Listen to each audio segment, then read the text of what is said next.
In this video I'm gonna teach you the absolutely easiest way to build your own game controller button boxes. Like this one. And with a bit of ingenuity you can even control different things, such as these lift controllers.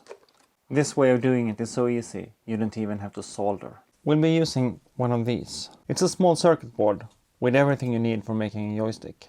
There are a couple of different ones. I will put links in the description. And basically, this is a joystick without the actual joystick and buttons. And they usually come with these small wires, with a connector like this on one end and connectors like this on the other end. And each of these is one button. And what you need to do is you just plug it in there. And now you have the wires for one button connected. And on the other end, you plug in a button.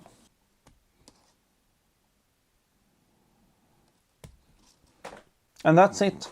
You now have a functioning one-button joystick. In this version I have 12 buttons as well as a joystick.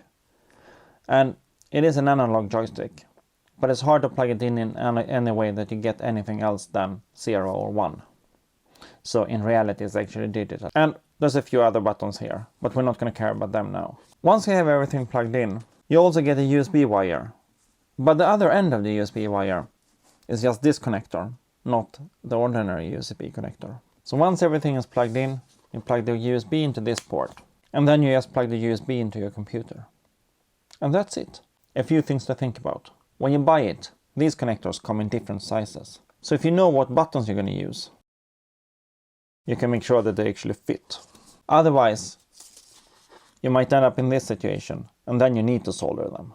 But I mean, that's a very small work and you should be able to do it. If you never soldered anything in your life, I have a small video here that I will link to, and you can get the bare minimum. And from there you just need to plug the buttons into whatever box you need. Since I myself am making a large controller, I'm making these small shields, and then I plug these shields into the larger control panel. And that way I only need to keep a few buttons in mind at a time. Oh, and one thing. If you like this video, you should like this video. It actually makes a big difference for me, so click that button now. Thanks!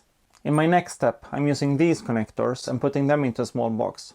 And then I can plug in a wire and connect whatever I want, changing it as I please afterwards. The first thing I will plug in is these, giving me nice buttons for using with heavy equipment and things like that. And of course there are weaknesses to using this system as well. The main one being it's just buttons and they are just digital, it's on or off. While you can use it for switches of course and keep them staying on if the game allows it. You can't use it for detailed joysticks or levers or things like that because they are analog and they need analog connectors. And also of course you can't make more advanced systems with internal logic. It's just a button and it's nothing more than a button. If you need more advanced logic, then you need to go for another solution. And my suggestion would be to go for some kind of Arduino solution. And I have a video over here where I go into those kinds of solutions as well. So go check that one out and dive into that stuff if you want to make more advanced button boxes. But if you want a simple solution, this is it.